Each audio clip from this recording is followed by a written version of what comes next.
noches, que Dios les bendiga. Estamos aquí continuando con el estudio del libro tan interesante. Hasta ahora tuvimos un tiempo para continuar con el final del capítulo 8.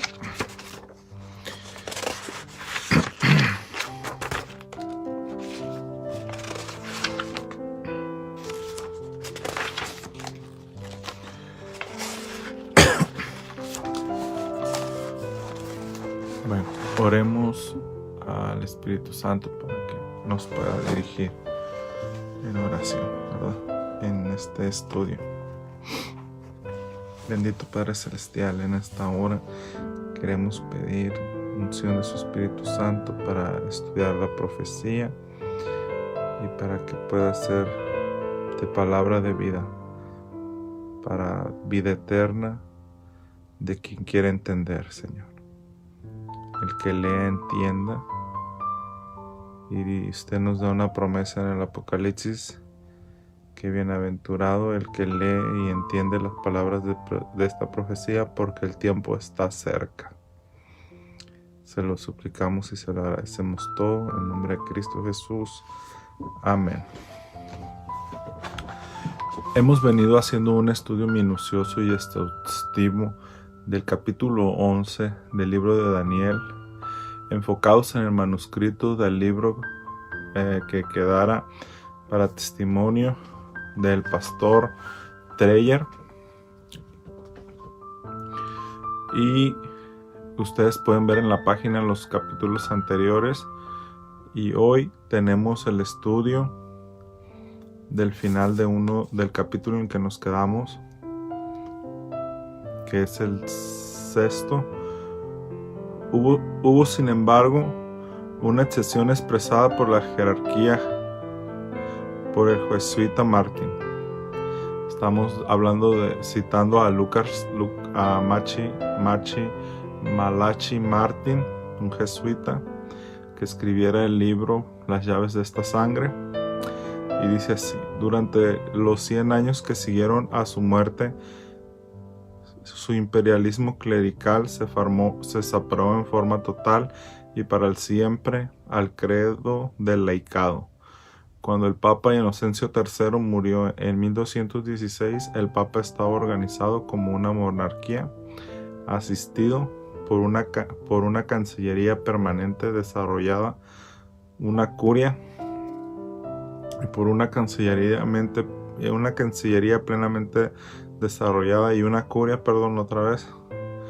y completada con una oficina de relaciones exteriores, una oficina doméstica, un departamento de finanzas, una escuela para diplomáticos, una escuela de derecho romano y un control regular y organizado ejercido por Roma sobre obispos, abades, catedrales, seminarios, monasterios y parroquias, y finalmente el surgimiento definitivo de los cardenales romanos como un colegio de poderosos consejeros que decidían sobre todos los asuntos importantes, tales como la elección exclusiva del nuevo Papa, y garantizaban la continuidad de la política papal de pontificado en pontificado.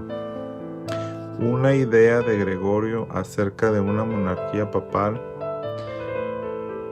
que no era limitada a una organización jerárquica fue implementada a cabalidad.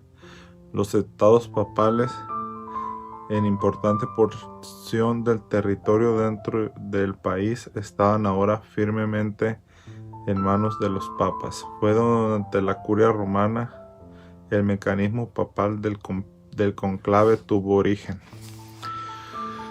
Y así es como surgió el conclave, ¿verdad? Durante Inocencio III, ¿verdad? En el año 1216. Muchos siglos han pasado desde aquel penoso incidente de Canosa que le sucedió a a Gregorio VII cuando humilló al monarca Enrique del imperio, del Sacro Imperio Romano Germánico. Pero han cambiado, pregunta el autor, las pretensiones romanas desde entonces. Elena G. de White nos dice, adelantándose muchas décadas a su tiempo, porque ella vivió hace bastante tiempo, murió en 1915. Dice ella y es contemporánea, que era menor de edad, de Guillermo Miller, adelantando décadas a su tiempo y con percepción realmente extraordinaria, que no es otra cosa que el Espíritu Santo que le dio a ella el saber. Afirma lo siguiente: y téngase presente que Roma se jacta de no variar jamás. Los principios de Gregorio VII y Inocencio III son aún los principios de la Iglesia Romana Católica. Esos principios es donde dice que la Iglesia no hierra y ni errará jamás, y la infalibilidad papal, ¿verdad? Y si solo tuviese el poder, los pondría en vigor con tanta fuerza como lo ha hecho en siglos pasados. Que a ella nos da a entender que ejercerán la misma fuerza coercitiva, ¿verdad? Pocos saben los protestantes lo que están haciendo al ponerse a aceptar la ayuda de Roma en la tarea de exaltar el domingo. Mucho pueblo protestante hoy se está dando a la tarea de exaltar el domingo, y mientras ellos tratan de realizar su propósito, Roma tiene su mirada puesta en la supremacía perdida. Y aquí nos da una profecía ella, ¿verdad? Cuando se establezca en los Estados Unidos el principio de que la Iglesia puede emplear o dirigir el poder del Estado, que las leyes civiles puedan hacer obligatorias las observancias religiosas, en una palabra, que la autoridad de la Iglesia con la del Estado debe dominar las conciencias, y el triunfo de Roma quedará asegurado en la gran República de América del Norte. Y eso es lo que estamos viendo ante nuestros ojos, ¿verdad? Estaba muy iniciado en el tiempo del presidente Trump con el lobby protestante que estaba en la Casa Blanca, ¿verdad? Ahorita parece estar pausado, pero no descartemos que también el presidente actual es de católico liberal, ¿verdad? Pero él no rechazó la inclusión al Acuerdo de París, que tiene mucho que ver con la ley ambiental, con la agenda de la ONU, ¿verdad? Rescatadas estas palabras tan ilustrativas de los amarillentos registros pasados, estamos ahora en mejores condiciones de avanzar en la consideración de Daniel, capítulo 11, versos 21 al 30. Versículos que describen en forma anticipada lo que habrían de ser siglos y más siglos de historia papal. El verso 25 lo leeremos en el contexto y en la narrativa. Y despertará sus fuerzas y su ardor, el rey del norte, el poder religioso representado por el obispo de Roma, contra el rey del sur, que viene siendo el poder civil representado por el Estado, con gran ejército, y el rey del sur se sumergerá en guerra con grande y muy fuerte ejército, mas no prevalecerá, y le harán traición. Protagonistas. No identificado todavía por su nombre simbólico y sin embargo implicado el rey del norte, el poder político religioso de la iglesia, y mencionado especialmente el rey del sur, el poder político del Estado. Cronología. Continúa el resumen de numerosos episodios de confrontación entre iglesia y Estado durante los 1260 años, siempre en desmedro del segundo.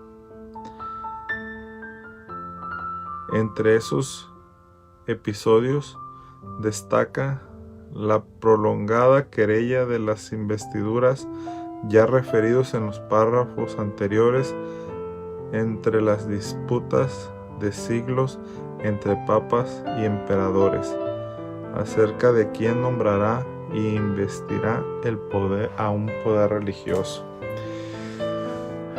Lo mismo que ha tenido que ver con lo que estaba analizando el otro día, que sucedió el poder político y religioso, por ejemplo, de manos de la iglesia anglicana, que está bajo la autoridad de la reina de Inglaterra, o en este caso cuando sea rey de Inglaterra, de nombrar arzobispos, obispos y cardenales, ¿verdad? Porque ellos hicieron de su iglesia, al separarse del obispo de Roma con el rey Enrique VIII de Inglaterra, eso, ¿verdad? Introducidos en forma tácita en el verso 23, aquí los protagonistas aparecen ya bien definidos. El rey del norte es el papado, el poder religioso o iglesia; el rey del sur, el emperador o el poder civil del Estado, en constante confrontación durante los 1260 años. La historia sería repitiendo en derrotas sucesivas del rey del sur o poder secular, sometiendo creciente del rey del sur a las demandas del rey del norte. Habría de efectivarse mediante traiciones, guerras, sublevaciones, asesinatos y envenenamientos instigados por el poder religioso, de las que el poder civil habría ser objeto repetidamente. Vemos el verso 26. Ahora vamos a analizar el verso 26 de Daniel 11:26. Ok, entonces vemos, dice así: aunque lo consuman en sus manjares, le quebrantarán, refiriendo al Estado, y su ejército será destruido y caerán muchos muertos. Protagonistas. Aún lo que coman de sus manjares le quebrantarán. Está refiriendo al Estado, y a su ejército será destruido y caerán muchos muertos. Cronología. Continúa Gabriel su síntesis de la historia europea durante los 1260 años, del 538 a 1798. El tema todavía es de la exitosa estrategia papal de sublevar a los súbditos del poder civil, de lo cual la historia proporciona abundante documentación. El verso 27 dice: el corazón de estos dos reyes será para hacer el mal, y en una misma mesa hablarán mentira. mas no servirá de nada, porque el plazo de la conclusión de los 1260 años aún no habrá llegado. Y dice, todavía el rey del norte o el poder religioso y el rey del sur o el poder político. Todavía el tema de la interminable querella entre el Papa y el emperador, que habría de continuar mientras durara el plazo del tiempo, tiempos y medio tiempo de Daniel 7:25, es decir, hasta 1798. En cuanto a los reyes, su corazón lleno de maldad, incluso sentados en la misma mesa, solo se dirán mentiras. Ajustada descripción de las relaciones entre el Papa y el emperador hasta el siglo XVIII. En más de una ocasión el emperador y el Papa concertarían acuerdos y convenios, pero siempre con la intención de engañar al otro, de someter o imponerse al otro, sino por fuerza, por medio de la astucia y el fraude. Para no ahondar en demasiados detalles, haremos referencia a un lapso particularmente penoso en la tenebrosa historia del papado, anterior en algunos años referido al comentario del verso 24 y también sumamente ilustrativo. Lo haremos basados en la magnífica síntesis del ya citado historiador jesuita Malachi Martin. Con muy pocas excepciones, hasta fines del siglo VII, los obispos de Roma, en mayor o menor grado, habían dependido del poder imperial, primero de Constantino I el Grande y sus sucesores hasta la caída del Imperio Romano de Occidente en el año 476, y después de ese evento de los monarcas del Imperio Romano de Oriente, o que es lo mismo de Constantinopla. Entre esas excepciones pueden mencionar el Papa Gregorio I Magno en el año 604, quien declaró independiente tutela y control de los emperadores del Imperio Romano de Oriente. Sin embargo, más fácil fue decretarlo que cumplirlo, ya que daba menos que 26 papas que lo sucedieron necesitaron de la confirmación de Constantinopla y el Papa Deusdedit, quien intentó con escaso éxito independizar la elección del Papa de todo control estatal. Algunas décadas más tarde, el debilitamiento de Constantinopla había llegado a tal punto que el emperador Constantino Pogonato informó a Roma que la confirmación de Constantinopla ya no era más necesaria en el año 684. A pesar de ello, esa confirmación continuó solicitándose 3 décadas más hasta la elección del Papa Gregorio II entre los años 715 y 731. Con Constantinopla fuera ya del escenario eclesiástico político, la elección de los papas fue el campo de batalla de 3 facciones: romana, italiana y francesa, además de otras influencias. El Papa Pablo I, del año 757 al 767, intentó colocar la elección papal exclusivamente en manos de los 27 cardenales de ese tiempo, pero la reacción del ejército y de ciertas familias romanas que no querían perder su influencia fue tan violenta que nada pudo hacer. A la manera de un ejemplo penoso, es cierto, muy ilustrativo, retrocedemos al 12 de agosto de 1769, en ocasión de un concilio convocado por el Papa Esteban IV. el año 768 al 772.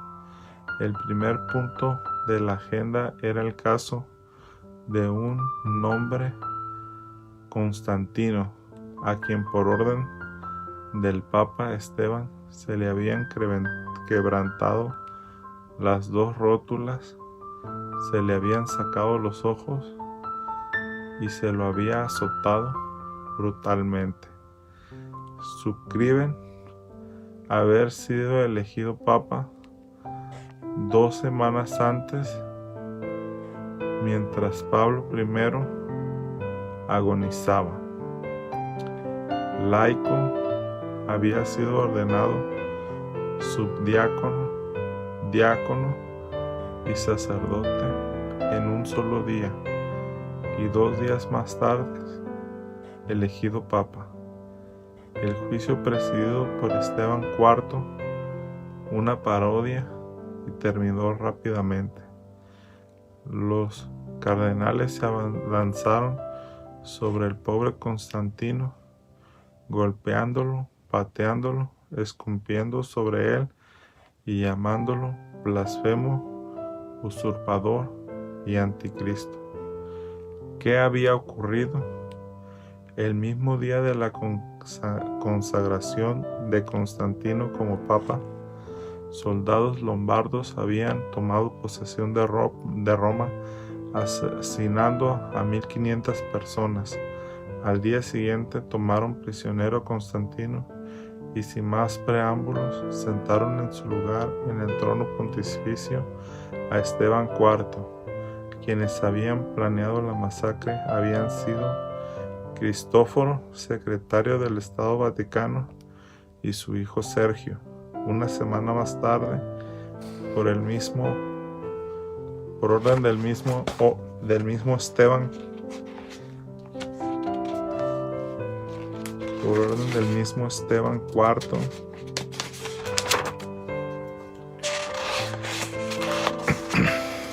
cómo hacían luchas y guerras, ¿verdad?, por el poder, fueron apresados y se les sacaron los ojos y murieron. Pero no pararon allí las cosas.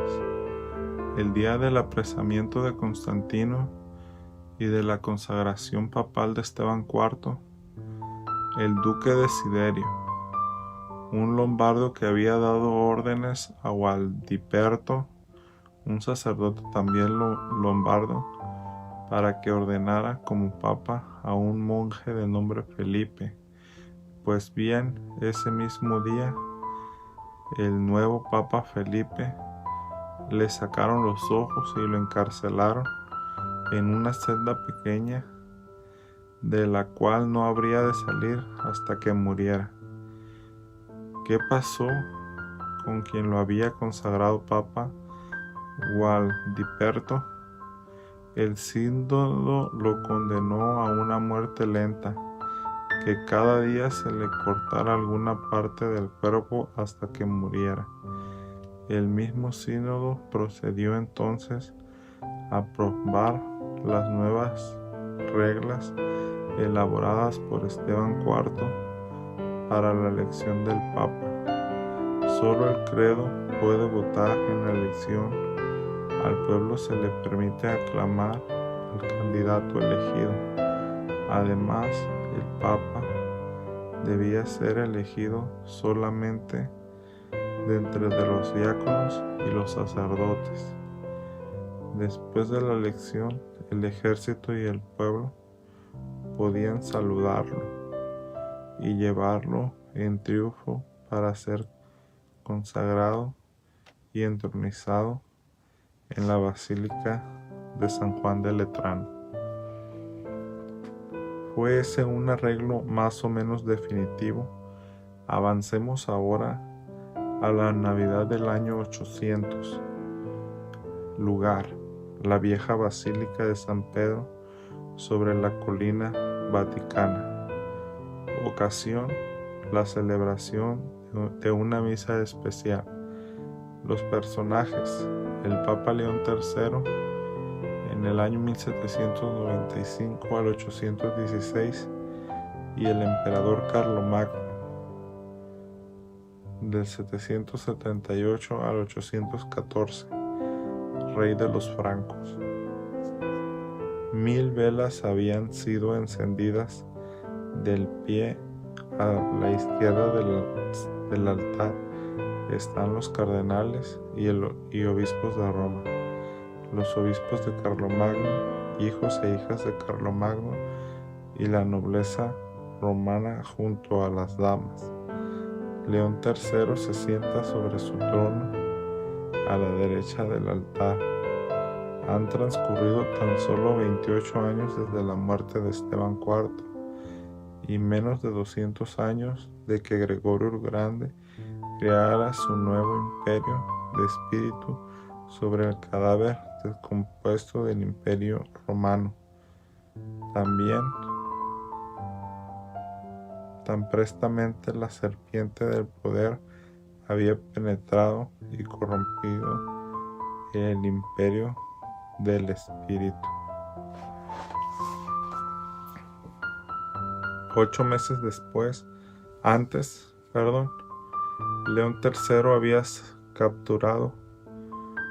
sido capturado por sus enemigos romanos, quienes, sin éxito en el intento de sacarle los ojos, habían logrado, sin embargo, cortarle un pedazo de lengua. Después de 2 meses habían logrado escapar del encierro, acudir a Carlomagno en busca de ayuda. A fines de noviembre, León regresó a Roma, escoltado de guerreros francos. 2 días antes de la ocasión que estábamos reviviendo, Carlomagno había llegado a Roma y había juzgado y exiliado a los enemigos de León III, decidiendo quedarse para Navidad.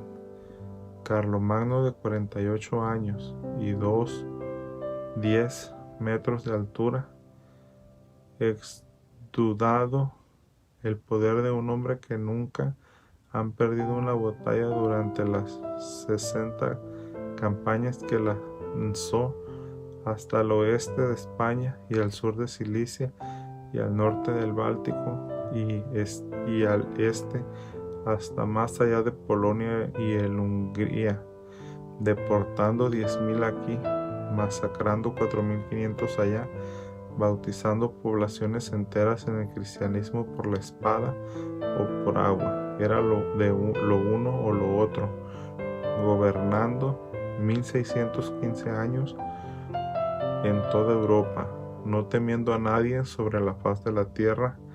Entró descalzo a la basílica, vistiendo tan solo una túnica blanca, hizo una venia a León y se dirigió entonces a orar ante la puerta de la cripta, donde supuestamente se guardaban los huesos del apóstol Pedro y varios papas. El propósito de su visita, cerco coronado por el papa, lo que no había sido idea sino de sus asociados.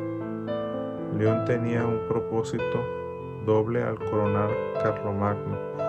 Primero, afirmar públicamente que todo el poder político, todo poder sobre la tierra, proviene de Dios y es dado a individuos y gobiernos únicamente a través de representante de Dios, el obispo de Roma, el sucesor de Pedro, hoy a través de León 97º, sucesor de Pedro II, hacer posible el sueño de que todas las cosas humanas llegan a ser renovadas y que Cristo regresará.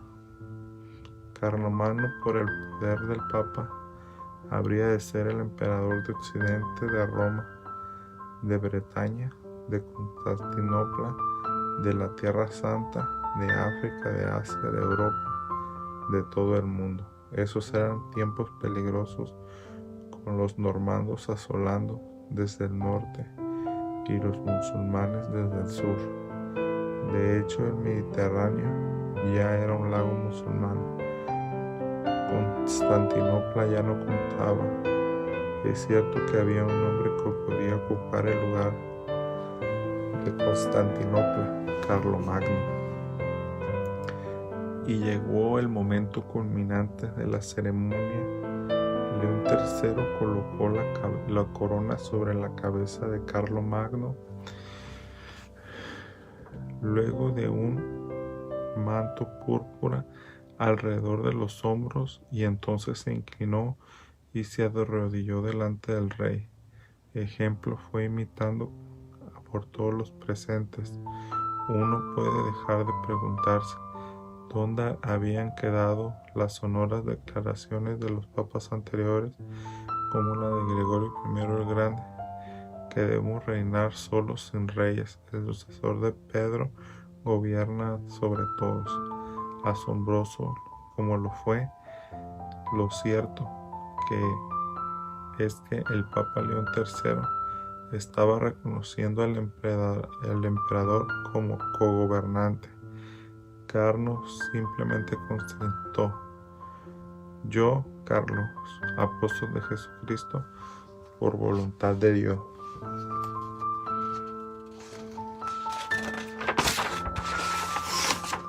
De la misa de Carlomagno se inclinó ante el Papa y lo llamó mi hermano. Carlomagno quedó en Roma hasta Semana Santa del año 801, cuando regresó a Alemania para no volver nunca más a Roma, montado al pelo de 8 años de edad para cazar en los bosques germanos, luchando en batallas a los 13, comandando tropas a los 18 y a los 26 rey de los francos. Casado 4 veces, divorciado 2 veces y ahora viudo con un amante. Carlomagno nunca habló de su imperio, sino de todo el pueblo cristiano de Europa. Nunca aceptó el sueño papal, sino que elaboró el suyo propio, de un nuevo internacionalismo, de que todo el pueblo cristiano de Europa y de que un continente bajo un poder exclusivo, no compartido ni siquiera con el Papa. Después de 46 años de gobierno ininterrumpido y sin lamentarse demasiado de morir, Carlomagno sucumbió de pleuresia de edad a los 72 años. En enero del 804 fue sepultado sentado y bien erguido, vistiendo toda su armadura y espada en mano, la cruz de Cristo en su pecho.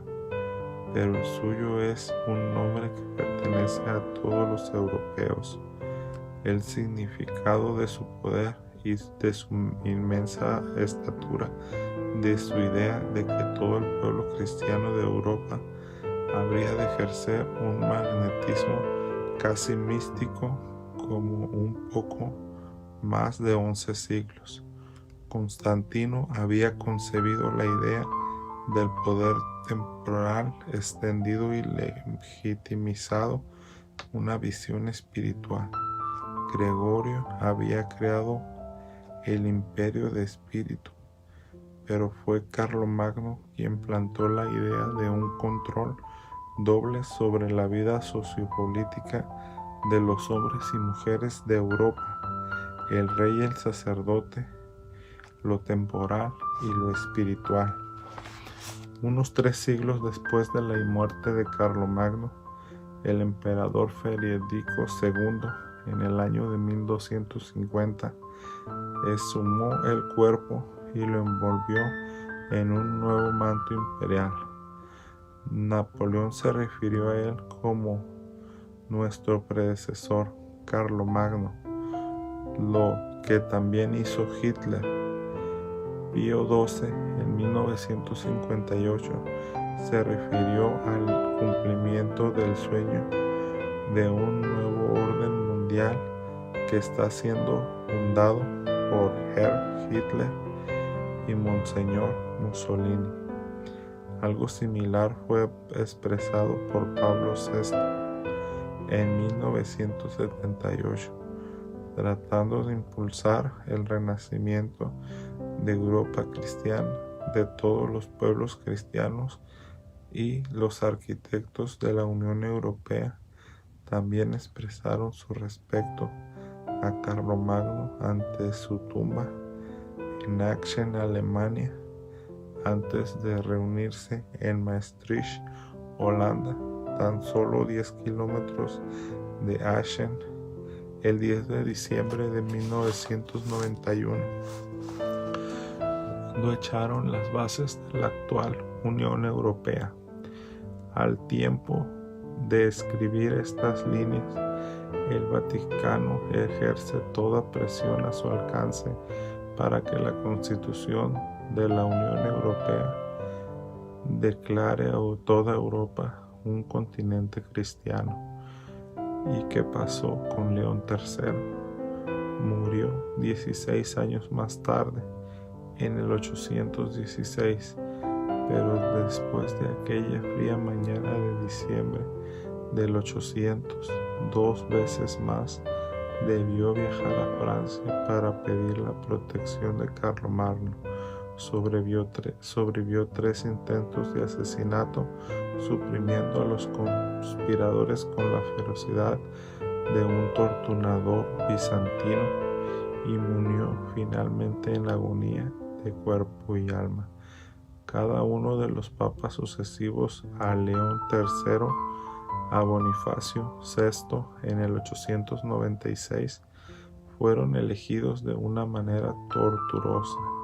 Las facciones romanas luchaban entre sí y con el común de pueblo, y emergía así un candidato de estos encuentros siempre ásperos, frecuentemente sangrientos y a menudo fatales entre varios partidos en disputa, que usaban tanto el dinero como las armas y la seducción sexual para imponer sus deseos. El candidato era entonces confirmado por los sucesores de Carlomagno, pero antes de su coronación debía jurar lealtad al gobernante franco. A veces el gobernante imponía todas las facciones su propio candidato a papa. Varias medidas dictadas por distintos papas trajeron de corregir esta situación. ¿Con qué resultado? Ninguno. Lamberio, duque lombardo de Spoleto, Italia, y su esposa Agiltruda impusieron 6 papas, desde Esteban VII, que murió en el año 897, y a León V, que murió en el año 903. 5 papas, desde Sergio I, que murió en el año 911, a León VI, que murió en el 929, luego de la hija de estos, Marocia, y su hijo Alberico. 6 papas hasta Juan XII, que murió en el año 963, nieto de Marocia. 19 papas en 67 años, del 893 al 963. El papa mencionado en el último término, Juan XII, fue elegido como tal a los 17 años de edad en el año 955 y fue muerto a martillazos 8 años más tarde, sorprendido en adulterio por el esposo de su amante. Concluye Malachi Martin su crónica con esta reflexión: puede resultar incomprensible para mentes de este siglo XX pensar que los hombres y las mujeres de aquellos días se aferrarán al papado, y a que, a pesar de lo que para nosotros es una corrupción total, y que a pesar de lo que era para nosotros es una corrupción total y una moral indigna de los representantes de la religión. Los cristianos de aquellos días continuarán considerando al papado y a la Iglesia de Roma en total veneración.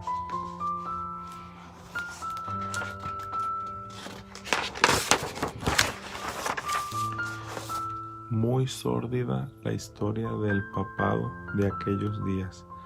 Basta recordar que por ese tiempo, y tratando de subsanar los males conocidos por todos, debieron comenzar a hacerse 4 preguntas a todo sacerdote antes de ser consagrado obispo. ¿Has cometido adulterio? ¿Has fornicado con alguna monja? ¿Has sodomizado a algún niño o adolescente? ¿Has sodomizado a algún cuadrúpedo? Y decir de nuestros días, cuando la Iglesia popular está invirtiendo enormes sumas de dinero para compensar a las víctimas, especialmente niños, de abusos sexuales de sacerdotes y monjas. En el verso 28 dice: y volverá el rey del norte o el papado a su tierra con gran riqueza, siempre victorioso sobre su rival permanente, el rey del sur o el poder político, y su corazón será contra el pacto santo. A pesar de muchas contiendas entre iglesia y estado, el rey del norte no olvidaría su objetivo obsesivo: desarraigar de la mente de los hombres el conocimiento de la continuidad de Cristo. Hará su voluntad y volverá a su tierra. Siempre lograría imponerse sobre emperadores y reyes. Este verso, juntamente con el 29, describen eventos que habrían de verificarse con la inclusión del tiempo, tiempos y medio tiempo de Daniel 7:25, es decir, a fines del siglo XVIII. Que siempre habría de resultar victorioso habría de ser el Papa, aumentando así constantemente sus enormes riquezas. Las derrotas del poder civil harían que el flujo de riqueza hacia Roma nunca disminuyera, pero este enriquecimiento no le haría perder de vista su objetivo obsesivo, su oposición al pacto santo o a la continuidad u obra intercesora de Cristo, al plan divino para la salvación del hombre.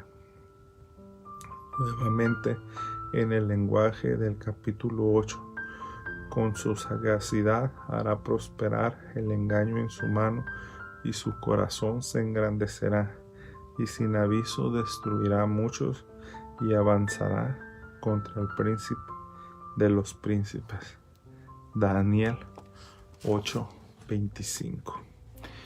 Aquí le vamos a dejar y vamos a continuar después con el verso 29. Dios les bendiga. Tengan buena noche. Dios les bendiga.